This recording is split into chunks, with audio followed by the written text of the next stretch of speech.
Our next speaker on this Sunday morning session, Steve Bridges. You might have noticed now and then that you heard the sounds of a 12-string guitar floating through the conference areas. You were not hallucinating. That was Steve.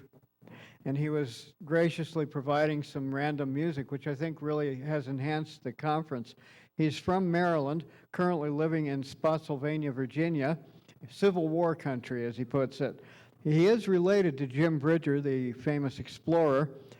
He started out his career as a first-class sonar man in the Navy, and he was a quality control engineer for ultraviolet equipment for several years. Now he's mainly working as a real estate agent, but his real love that he's working on since 1996 are his patents. So let's welcome Steve Bridgers.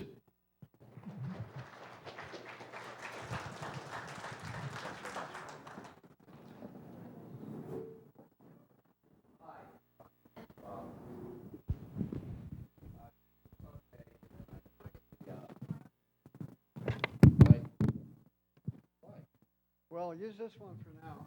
Okay. I don't have one.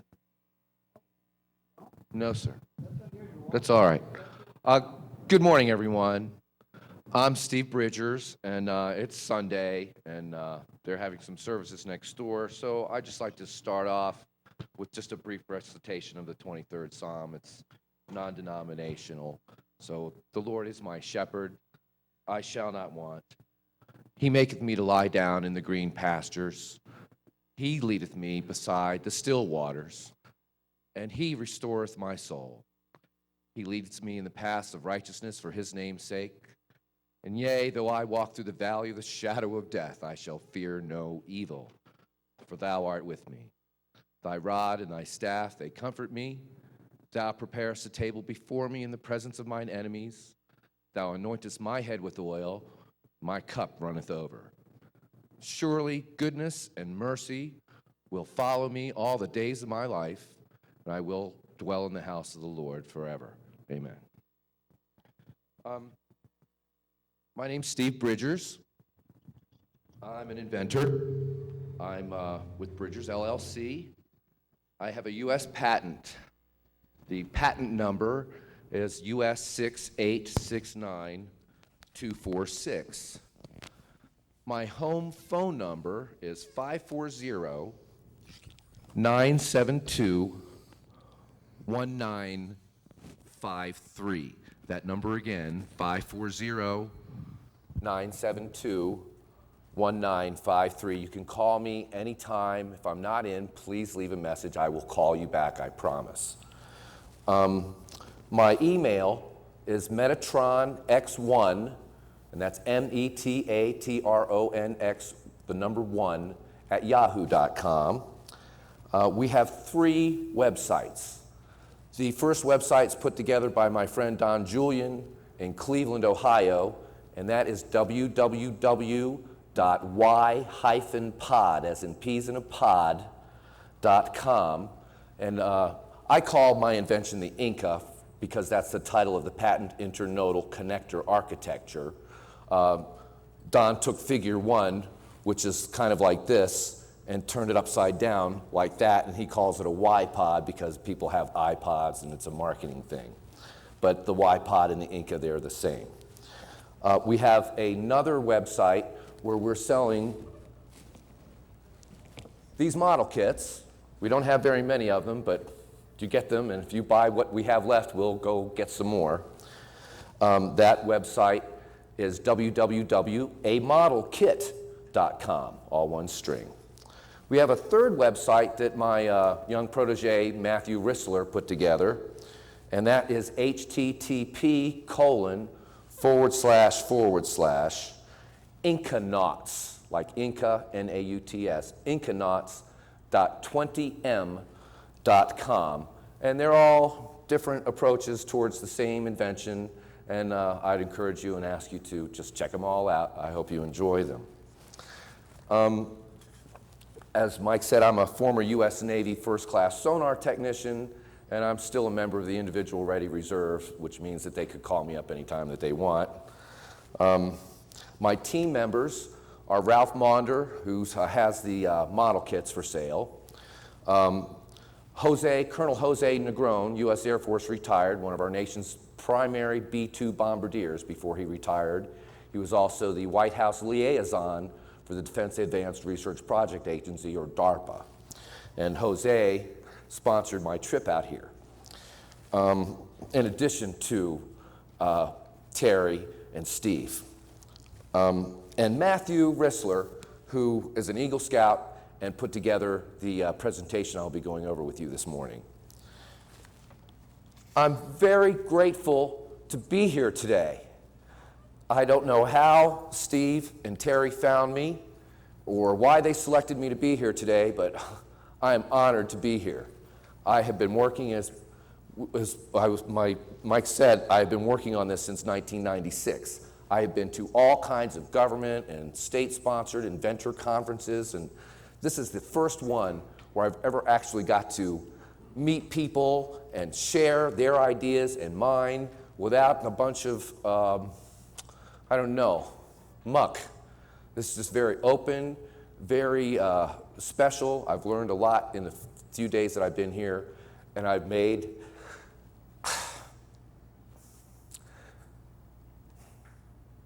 some really good friends, and I hope to keep them. And that's for sure. And I've been enchanted here. This is the land of enchantment. Let's see, let me continue on here. I'm here to hopefully make things better and show you some ways and share with you some ways that you may have that we can work together to make things better. We do have a lot of problems, but there's a lot of solutions in this room. There's a lot of people in this room that could help me make things better. I'm seeking you all out. I want to share my thoughts with you about everything. I've only got a couple more hours before I have to get on a plane and go back east. So if you have any questions, you have any comments, or you'd like some more contact information or anything, please grab a hold of me. I've got this white coat on. You can't miss me right now. I'm sorry about the dark glasses. I have 2200 vision, and I used to do UV ultraviolet quality control work for industry. So I've been exposed to an inordinate amount of ultraviolet light, and it's not good for your eyes. Don't stare at the sun, and don't stare at ultraviolet light. And there's no other forum like this. I'm pretty convinced of that. And it's been around. I had no idea this group existed, but I'm glad I do now. I was inspired because, I was selling real estate. I'd been out of the Navy for a long time, and I saw a television show one Sunday afternoon because I was bored. I turned on the educational channel because I couldn't find any Humphrey Bogart movies to watch. And the educational channel had this television show called Race to Catch a Buckyball.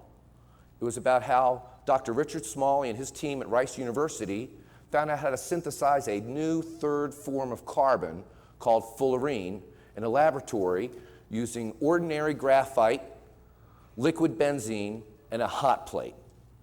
They were able to use those materials and those processes to synthesize a material which has since been found to be upwards of 100 times the tensile strength of any known steel alloys prior to the discovery of this material. It's also recently been found to be a conductor of electricity, as well as sheets of graphene, which are similar, but not quite as strong, and they don't have the material properties that the fullerenes do. Matthew recently informed me, and we're looking into this a little bit further, if you have any insights on this, we'd like to know, that fullerene tubes can also be what's called a ballistic conductor of electricity. Normally, electricity, when it's conducted along a conductor, the electron travels along the wire, creates resistance and heat, and these are bad things which we've been trying to solve. Fullerene tubes, very lately, according to Matthew Rissler, have been shown to be a ballistic, which means if you put an electron in at this end of the conductor of the fullerene tube, a corresponding electron instantly pops out the other end. So therefore, there's no resistance. It's just like pinballs in a tube. You put one pinball in at the end of this end of the tube, and another one pops out over there, only we're talking about electrons. I'm not really, I'm not the scientist in that area, but those capabilities seem pretty incredible to me. But we do know that the fullerenes will conduct electricity, and they're very strong. In watching this movie, Race to Catch a Buckyball, at the end of the movie, they asked Dr. Rice, God rest his soul, what he planned to do with this new incredible material. What are the applications for this material, doctor? And Dr. Smalley folded his hands behind his head, kicked his feet up on his desk.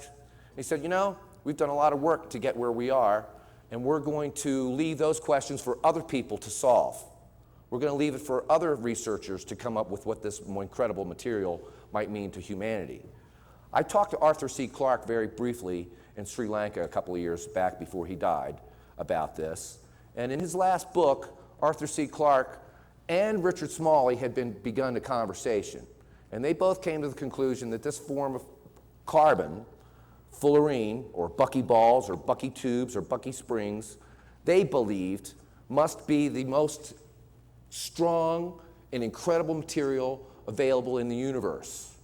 We didn't know about this material, like I said, until I didn't know about it, and I'm a sonar guy, until 1996. But the vision that I got from this television show, they showed, this is a cube, but they had a buckyball that they did what's called a scanning electron micrograph, where you take a microscope and you image on stop action photography particle motion. And they took one of these buckyballs to the Lawrence Livermore lab, I think it's somewhere near here, and they put it in a particle accelerator. They had a thick stainless steel polished plate as a target. They ramped the buckyball up inside the linear accelerator to orbital velocities between 17 and 18,000 miles per hour, and they shot it at the steel plate. The purpose being, and I saw this on television, it was part of the film, and the purpose was to break the buckyball into its constituent pieces to see how it could become put back together and what it was made of and how it could have these properties. But when they watched this SEM of this buckyball go to the stainless steel plate, it didn't break. It did this, and it bounced off 17,000 miles an hour in the opposite direction. I saw that. Now, I'm a Navy first-class sonar technician.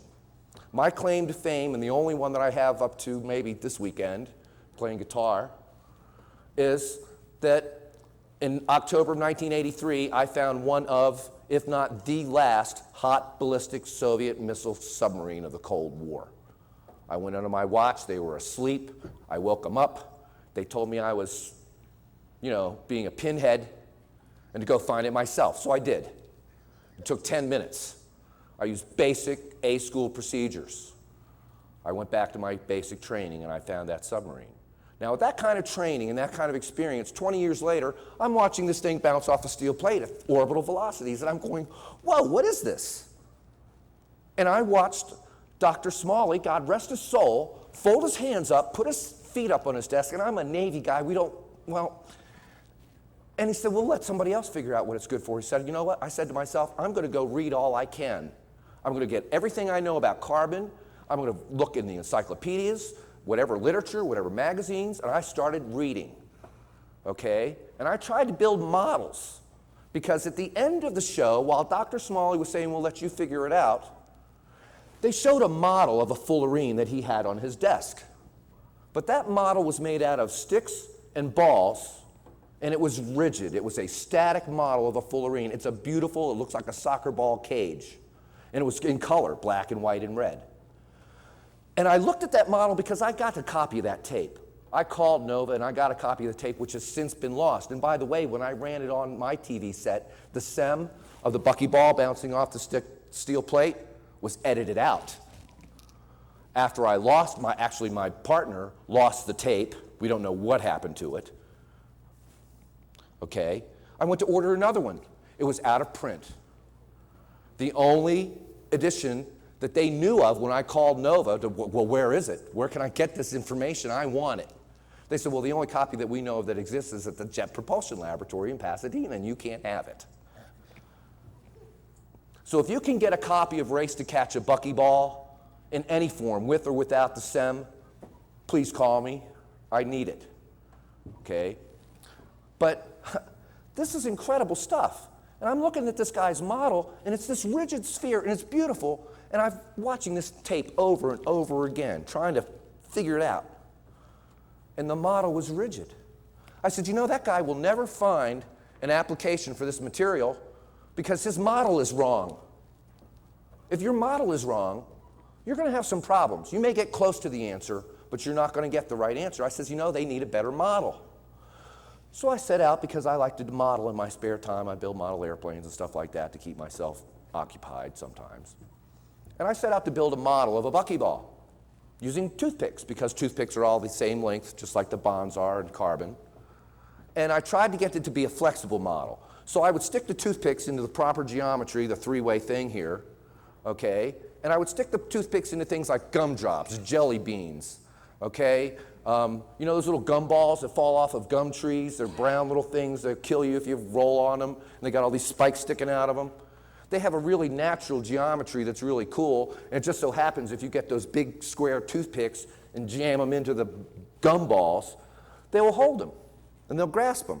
So I built this cage of gum balls and toothpicks and painted it gold and silver, and I kept it in my model room, and I looked around it, and about 2 days later, one of the bonds broke. It came loose from the gumball. And I watched that whole beautiful sphere just kind of cave in on itself.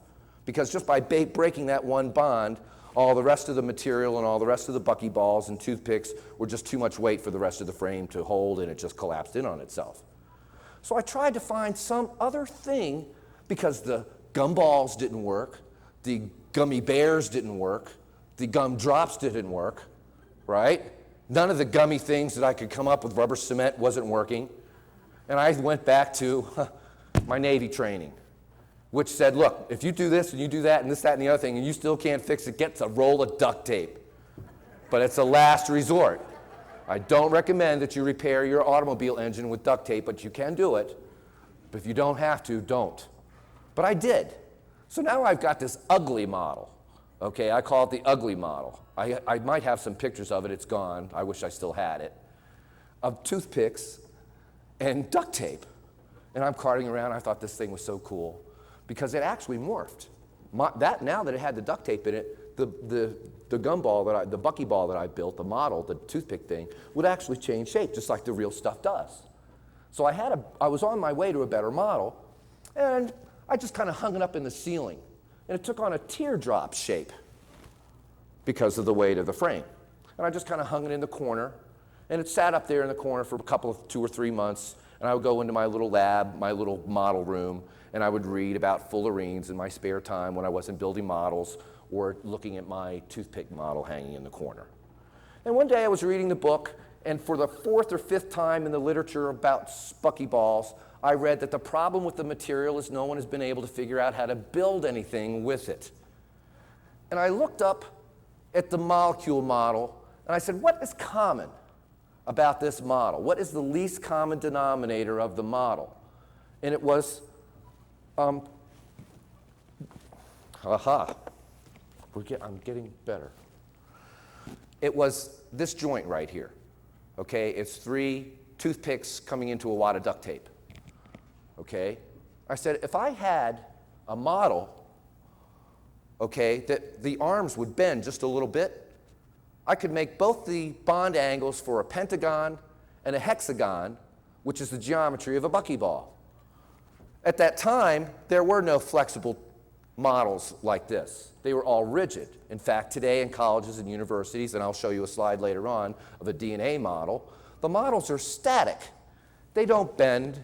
They don't bounce, they don't change shape or flex back or spring back, but we all do that. All nature does that, the whole universe does that, okay? So I said, you know, we need a flexible model if we really want to know what to do with this fullerene material. So I started thinking and drawing pictures of what this model might look like, and that's what led to my patent. I didn't know what I was doing. So unlike David said the other evening, I went and filed a provisional patent at the patent office for $75. And I filed for what I thought was a mechanical building block. And indeed, these models that you see that I have here today are mechanical building blocks. You can wire them, you can put lights and stuff in them for demonstration purposes, but they're mainly really mechanical. But I started asking myself, you know, the inventor questions like, Is it bigger than a bread box? Well, it could be bigger than a bread box. Well, how small can you make these things? Well, you know, with current electronic assembly and processing methods, you can make spheres, tubes, and these elements on a microscopic, if not a molecular level. At least you need a magnifying glass and tweezers to pick the parts up. Now, there are people who claim that they can make these things on a molecular level, but I haven't seen one yet. But I'm not privy to those institutions either, so I don't know what they're doing. But I know what I've got. So what I have is I have a patent that is for an architecture. It's not necessarily for the building block, but the architecture says that it's a node connected to a strut by means of a flexible, resilient member. In this case, my flexible, resilient member is a spring. And he's showing you right now. John, if you could just flick one end right there, just flick it and let it bend. Right. See how fast that goes back right there? Everybody wants me to do an animation of that, okay? First of all, there's not a whole lot of animation programs, at least that I haven't found a good one yet, but there may be one, and I'd like to know about that too, that illustrates springs bending this way. They show springs going in and out on the computer, but really no one, up to lately that I know of, has come up with a reason why they should have software that illustrates a spring like that. So that's one difficulty, right? But to illustrate that movement and illustrate what these springs do on a computer or an animation is not an easy thing right now, and of course we'd like help with that. If you know anybody who could help me with that, call me. I'll get back to you if I'm not home. And then, because the arms bend, okay, here we have a triangle and it's two-dimensional. But as you watch John, as he puts this thing together, and we have a little bearing element there that kind of releases the torque that he's using. As you put this thing together, it's the spring tension only that holds this three-dimensional structure together. There is no glue, there is no screw, there is no nail, there is no tape, there is no duct tape in this model, okay? It's the spring tension, and that is the principle of tensegrity, which is tension and structural integrity that was taught by Buckminster Fuller for the last 100 years, okay? And Buckminster Fuller's principle of tensegrity is embodied in the way that this invention holds itself together. So if you were to build something on a very, very small scale, it would be very simple because you don't have to have a nano screw. You don't need a nano bolt. You just need nano tubes, which they have. And you need nano springs, which they have. And you need nano spheres, which they have. But right now, to my understanding, what science is where they are at the present is they have like bags of these things. In fact, you can buy a bag of fullerenes from Rice University. It's $500 an ounce, okay?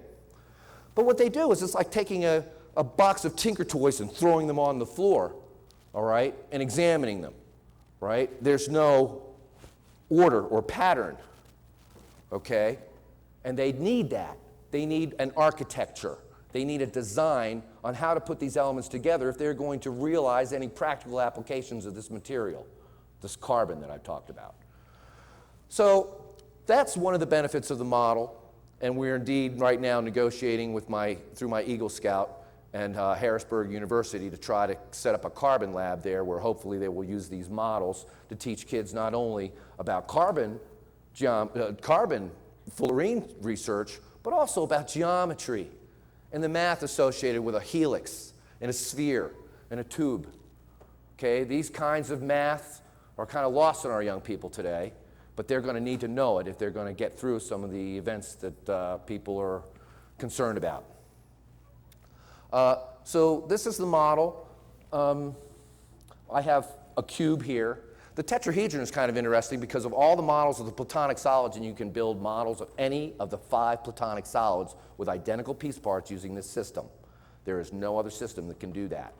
All right? Say again? Sure. Please. He's taking that's a fullerene tube type model over there. But the tetrahedron, you have to break a bond in order to turn it inside out. I could turn this inside out, but I'm afraid I'll break it. But like that, you get the idea, I hope. Okay? All of the other platonic solids but the tetrahedron do not have to have their bonds broken to be turned inside out. In fact, my nephew, many years ago, when he was 10, I gave him some homemade models that I had to go play with. He comes back to me a couple of days later and says, watch this, Uncle Stephen. And he reaches in through the dodecahedron, grabs one of these bonds and pulls the whole thing and turns it right inside out. And I went, whoa, I didn't know it could do that. Of course, he's a kid, he's 10 years old, they think of these things, okay? So now this is a fullerene tube. These are all hexagons, right? But you could close, this is an open-ended tube model. You could close the ends, if you like, by putting additional conductors, and it becomes like a capsule, and you could put things in it. This could also be done at the molecular level. And when you start talking about hybrid materials, super materials, that's the model of it. And this would be like another element like diamond or something that you could embed in there, all right? So that's the model. I have some goals here today. The first goal is we have a great cross-section of people from all over the country. You're going to leave and go back home and talk to people about what you saw here, okay? I hope, and you're of all ages, you come from all walks of life. There's, many people here in this room who are interested in these topics too. That's a key thing.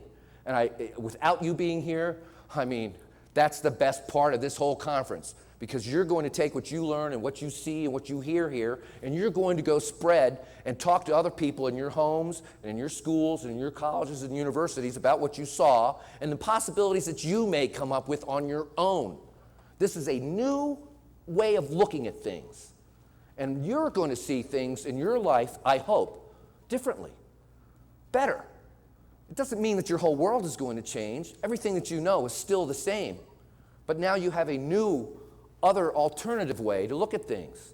And what I want to do, my main goal is to shift your paradigm, to shift your point of view, to shift the way that you think about what we can do and how we can do and what properties of materials that there are available, and help us form our team. We need strategic investors. We need smart young and old people who know from experience, and young people who want to have the experiences, people who have the skills in electronics and materials and geometry and machining and in putting things together, because this technology is about doing things and building things that haven't been built yet. But there's a lot of cool things that we can build that I'm going to go over today. The second goal is to share while I'm here with you. And I only have a couple more hours. I'm one of those people that needs a ride to the airport. So I'll be leaving about 2 o'clock. But if you see me, you have any questions, please come up to me and let's talk while I'm here.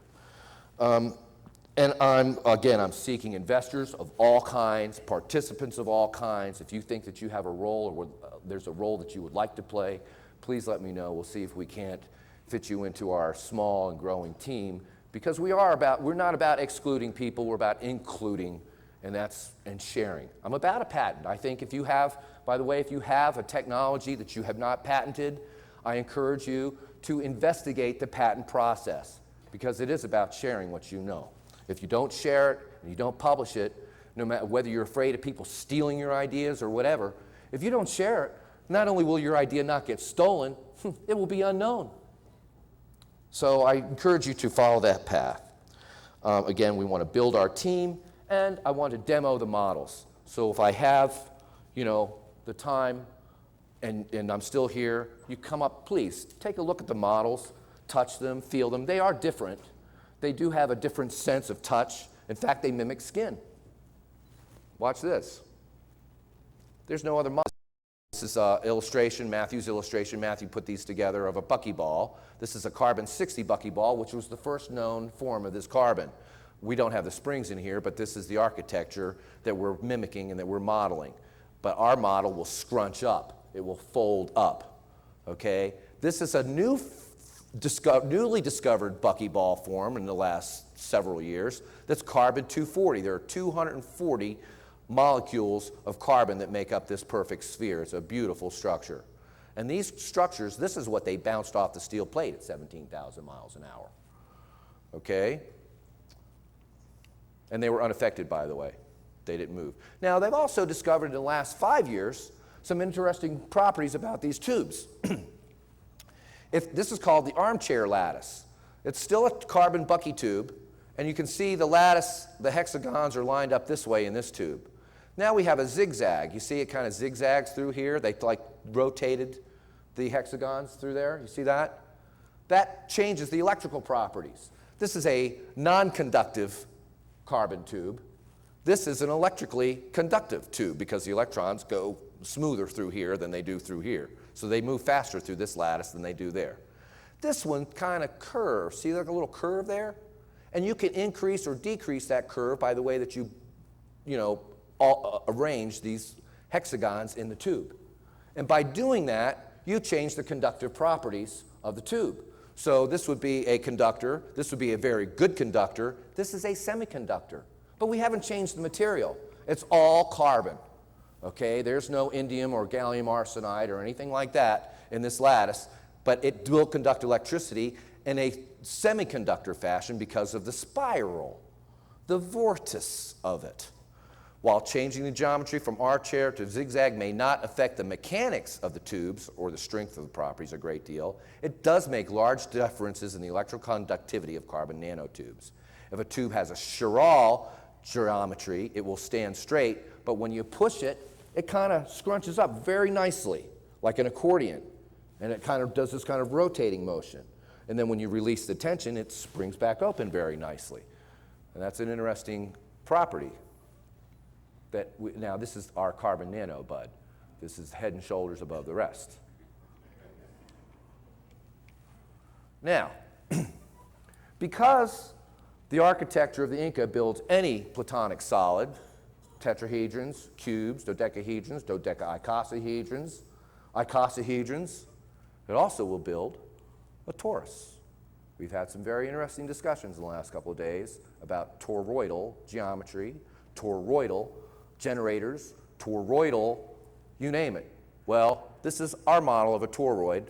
It's made out of carbon, and it is very tough, and it conducts electricity throughout the frame. Okay? Using 10 heptagons, you can see the heptagons illustrated in here. The only thing that's missing is the springs, because we don't have a way to illustrate those yet. But there's gold in them dar hills too, because if you come up with the software that helps us illustrate these springs, that's marketable now. But we don't have it yet. But we could. So there's our torus, and there's 10 pentagons. There's 10 heptagons on the inside that give the saddle negative curvature of the toroid. And then you can see, where are they? Can anybody see one? Where's the pentagon? Come on, there's the pentagon. See the pentagon there? There's one down there. See the pentagon there? Right?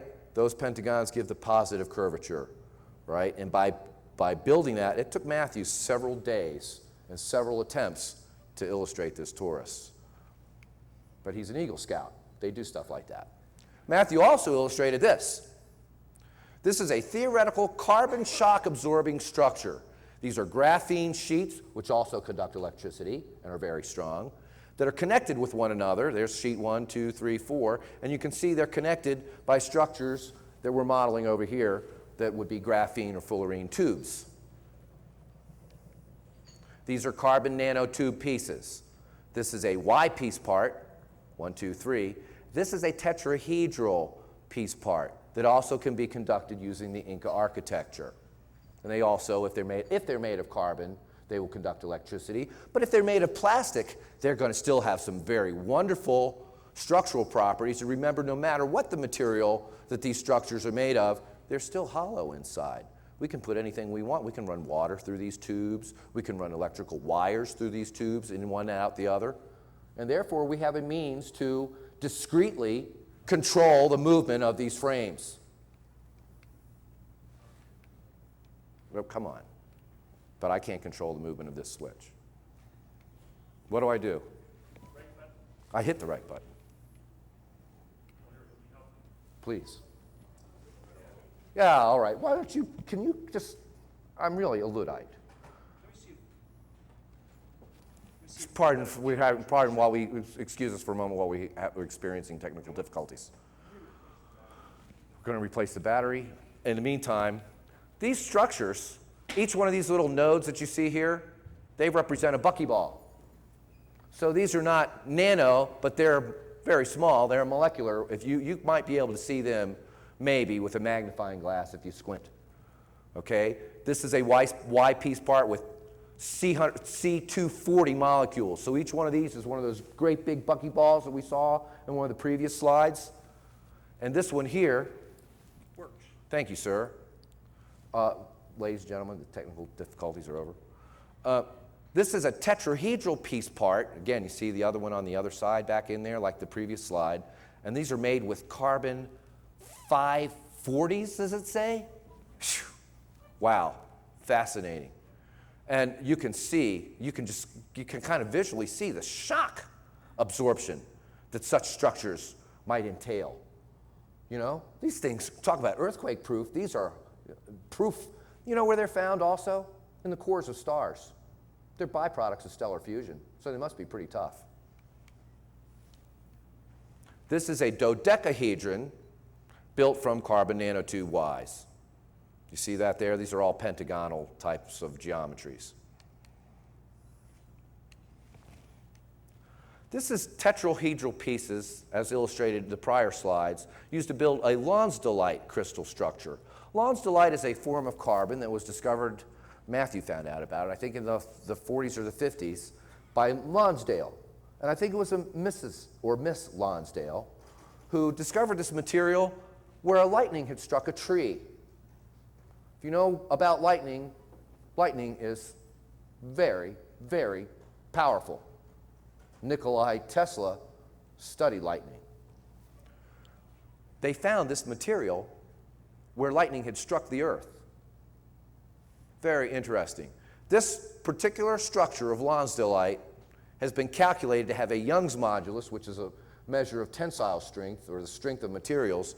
This structure has a calculated Young's modulus of more than 1,000 gigapascals. That's a trillion pascals, or 9.8 million Earth atmospheres. Can you imagine if instead of having one atmosphere that we're walking and breathing around in today, you had to walk under 9.8 million atmospheres? Of course, this is the carbon diamondoid fullerene type material. But we could simply make and mimic, which is what the model is, a model or a mimic. We could mimic this Lonsdaleite crystal structure now with our model.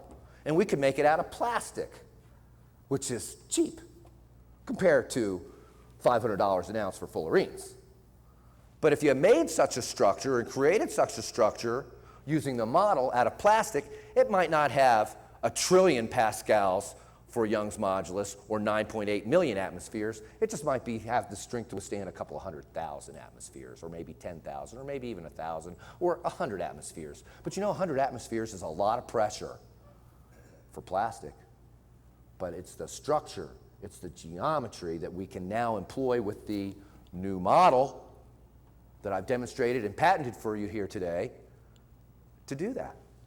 This is some pretty incredible stuff. I hope your paradigm is starting to shift a little bit if it hasn't already. If I can just get this to shift.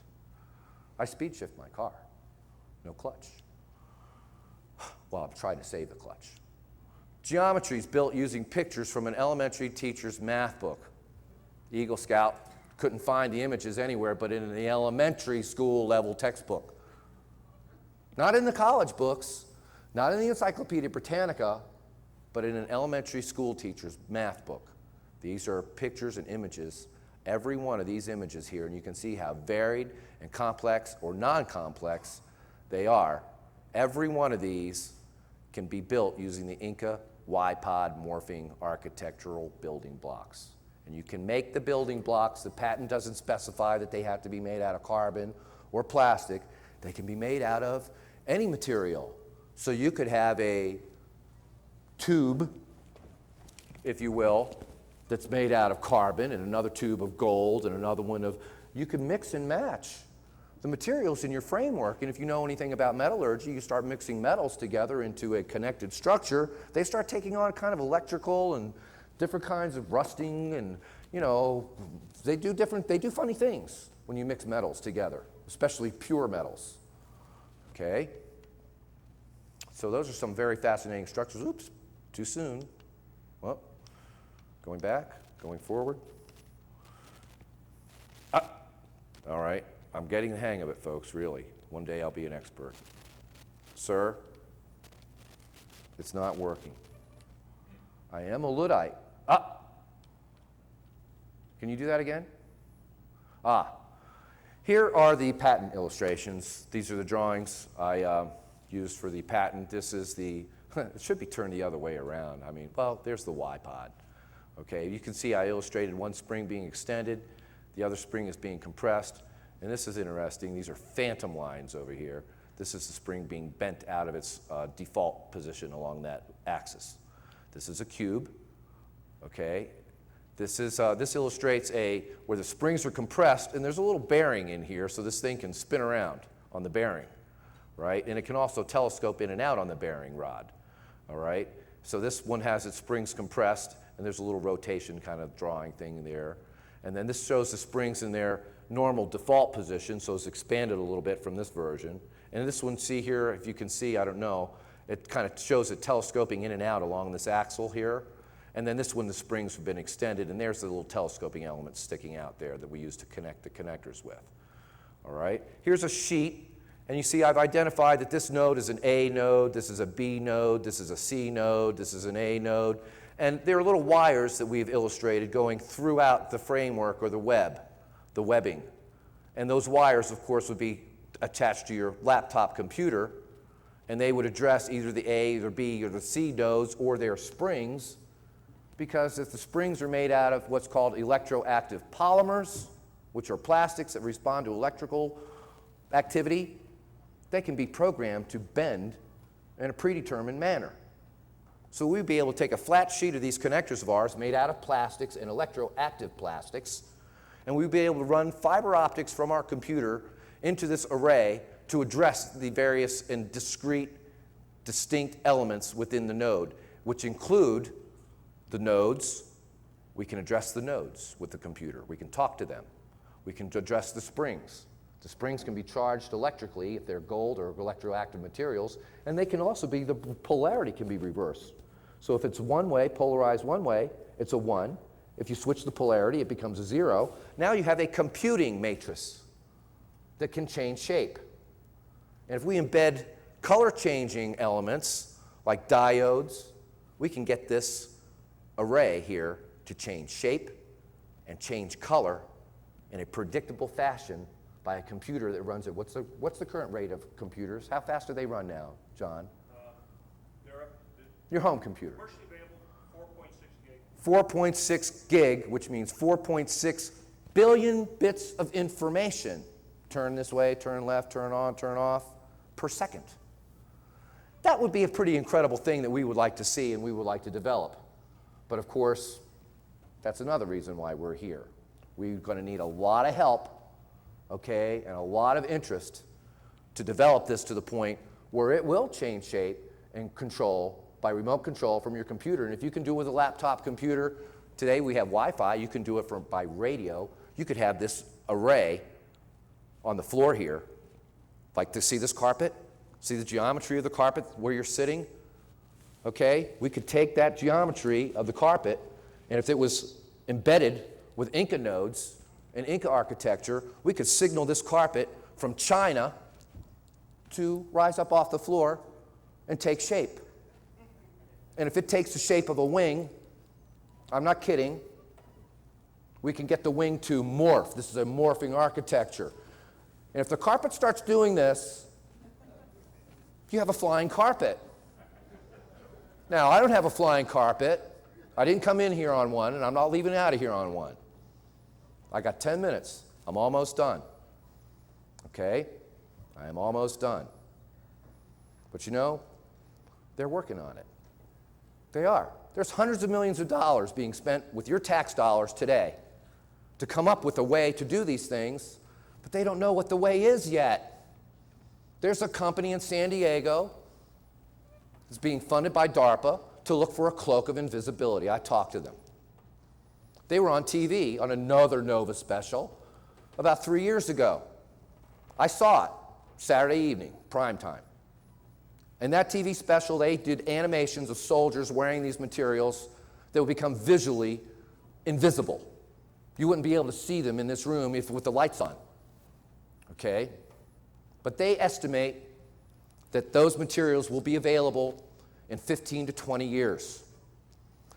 Guess when US 6869246 patent rights for Steve Bridgers expire? Anybody? 15. So I've got 15 years to demonstrate these things. Or, someone else will do it. Unless I come up with some other application that's simpler, in which case I can extend the patent coverage a little bit. But I can't do that forever. But that's what I've got. Now, the next slide. This is Miss Karen Whitley. I read about Karen Whitley in NASA Tech Briefs magazine. She's putting inflatable, this is an inflatable lunar lander in the airlock. She's putting inflatable lunar landers, and her plan and the late plans, I don't know now whether they're going anywhere in space anymore, but their plan was to put inflatable domes and inflatable lunar landers on the moon.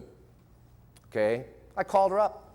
I said, hey, I'm an inventor. I have a mechanical self-deploying frame. It doesn't need a blower motor or battery or air to inflate it. You can just fold it all up, put a covering over it, and when it lands on the moon, it pops out and you have your dome. She goes, oh. I said, I got a couple of questions for you. She goes, okay. I says, ma'am, I'm not a rocket scientist. I'm just a sonar technician. But the last I checked, there is no air or atmosphere or gas of any kind on the moon. It's just a rock out there, orbiting around the Earth. She goes, yes. I go, well, what are you going to do when you inflate this lunar lander or the dome on the moon? And invariably, it's going to start leaking air. It's under pressure.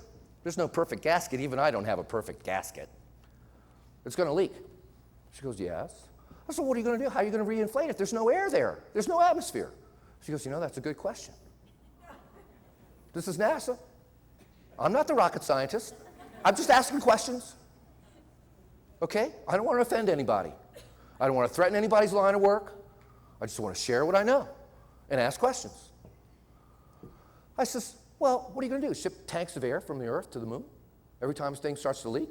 I said, that gets expensive really quick. You ever seen those tanks? They weigh a lot of money.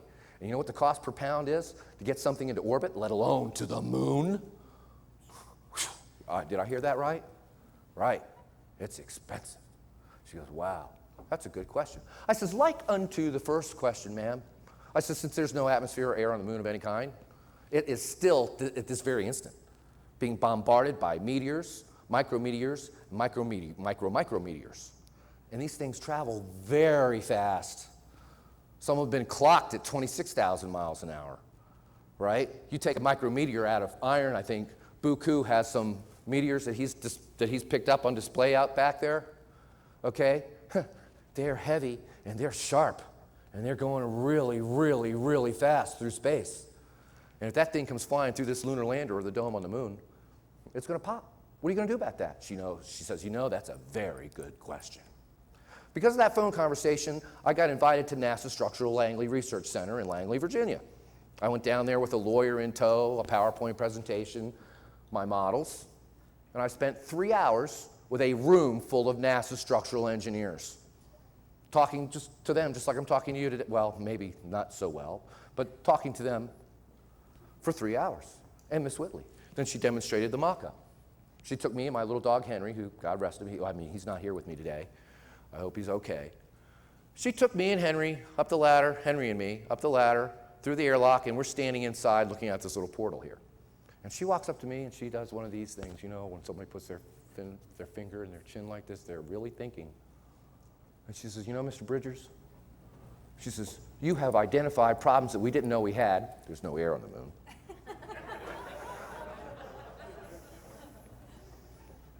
And a solution. And I went, wow, I spent 10 years of my life, I'm like a kid. This is my baby, this is my toy. This is my life now. Okay, it's my impoverishment, it's my, gift, right? I said, wow, Miss Whitley, can you help me get funding? She says, I don't know how to fund a guy like you. I go, what? She says, well, you said you have a patent just issued. I said, yes. She says, well, that means you have intellectual property that you're trying to commercialize, doesn't it? I go, yeah, I am trying to commercialize it. I did spend all the money that I had to get the patent and the models made, and the mold cost $40,000. And she goes, well, I don't know how to fund a guy like you because we can't fund you on a grant to commercialize your invention. The government doesn't do that. I said, well, what do I do? She goes, well, can you build a prototype? Well, I could, but it might cost a couple $100,000. All right? She goes, well, I can't get you the couple $100,000, but you know who you should talk to? You should talk to a guy named Robert Bigelow.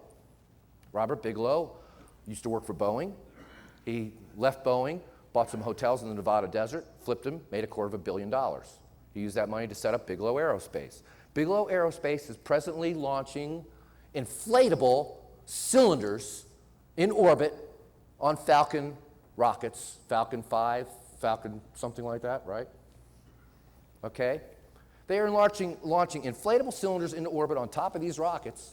And when I call them and say, hey, I asked him the same questions I asked Miss Whitley. Hey, Bigelow, but he won't talk to me. You know why? Because he's invested a lot of money in inflatable cylinders that are up there floating around in orbit, and they're getting pelted right now. Okay? And I don't know what's going on with them. Right? But they won't talk to me because I got a solution to their problem, I think. I hope. Otherwise, we're never going to get that ring in space, and if they do, I'm not going to live in it. Not an inflatable one. No way, man. Not me. Not knowing what I know.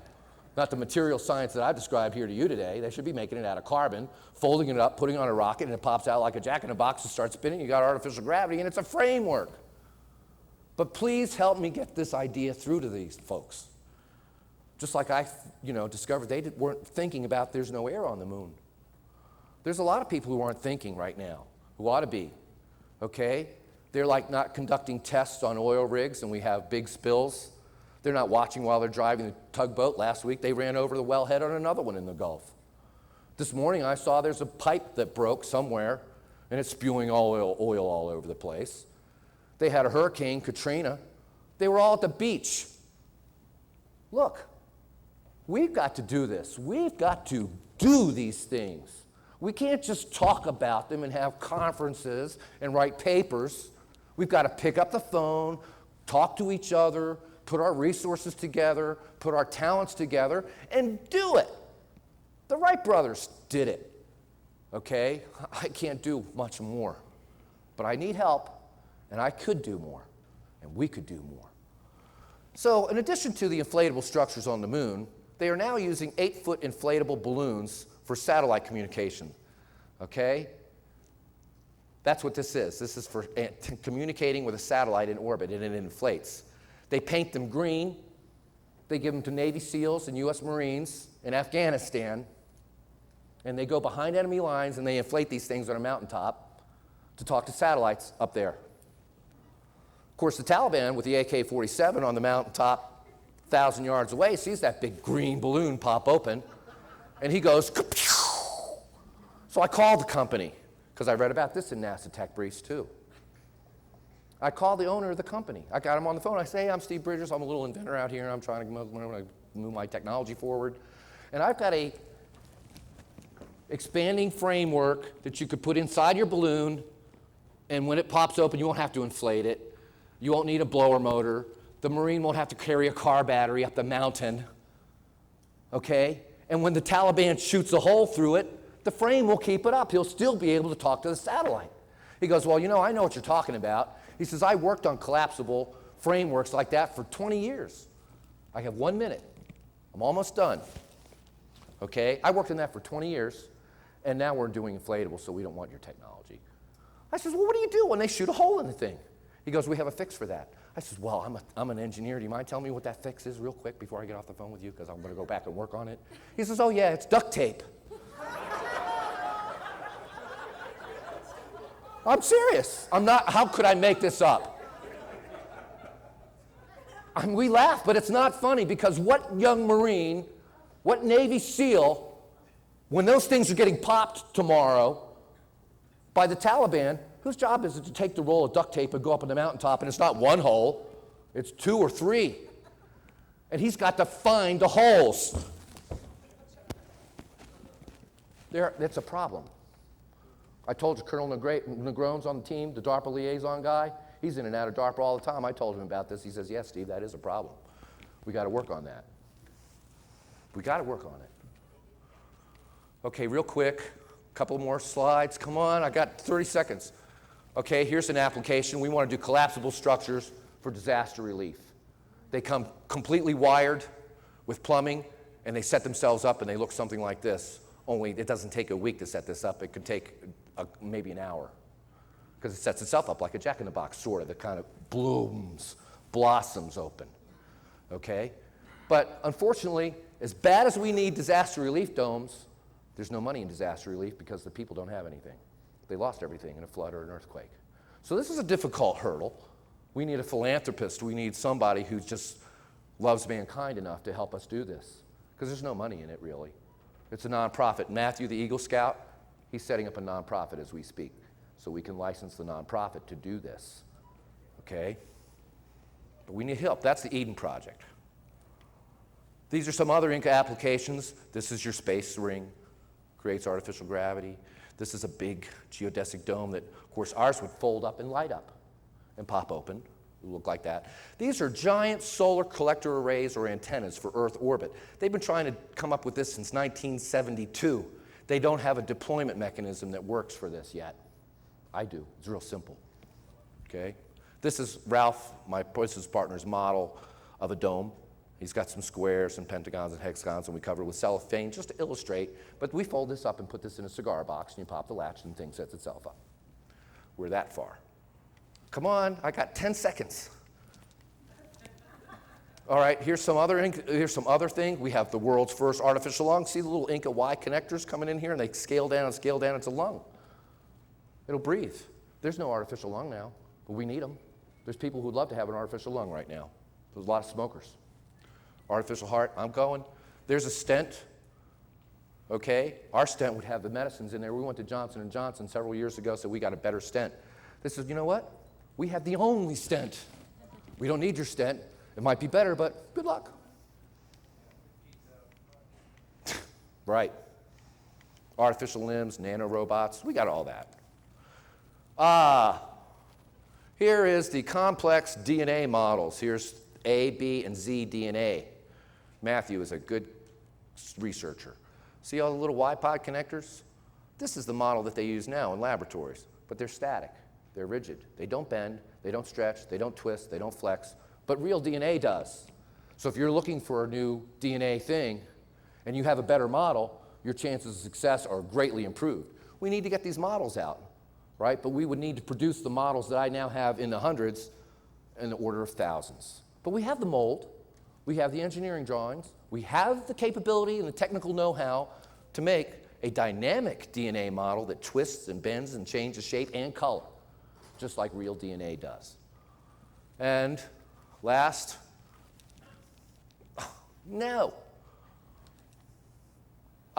yes. Okay, well, here's some more models. Here's the tube. Here's another dome model. And this is the same dome model.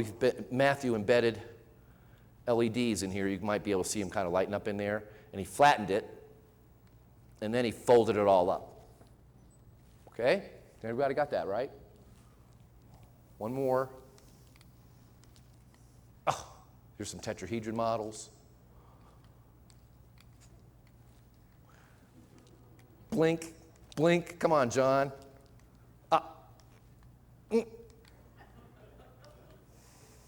No, back. Okay, there was a tetrahedron within a tetrahedron, and it morphed. Oh, that's morphed back. Can we morph it? There. And it morphed into, this is Matthew's first prototype PVC dome. It's about 4 feet high, made out of PVC and springs, which we're having made by Norman Neely at Spring Products International in Navasota, Texas. He's providing us the springs. Matthew forgot to put the bearing element in here and take into account the torque of these springs, so it kind of twisted up, but he's learned better, and he's working on a better model right now this weekend. And, one of the current projects of study, an artificial gravity space ring. In 1956, Dr. Werner von Braun suggested building a 210-foot diameter torus or donut-type structure, that you could place said torus in orbit above the Earth and then rotate the ring 3 times per minute, and that this would create a force of 1g, or artificial gravity, produced by the centrifugal forces at the periphery of the ring. The Chinese are now working on an inflatable version of this that they plan to have in orbit by 2015 or something. There's a problem, though. You see this? They need another brace. They need a 3-way brace here, because with the brace like this, the thing, when it starts to rotate, according to Kepler's right-hand rule, it's going to start twisting up. It'll look like a Mobius strip. And that's it. So I thank you very Ladies much. and gentlemen, Steve Bridgers. Imagine going space, like an area or an atlas, just a package on the top. And the top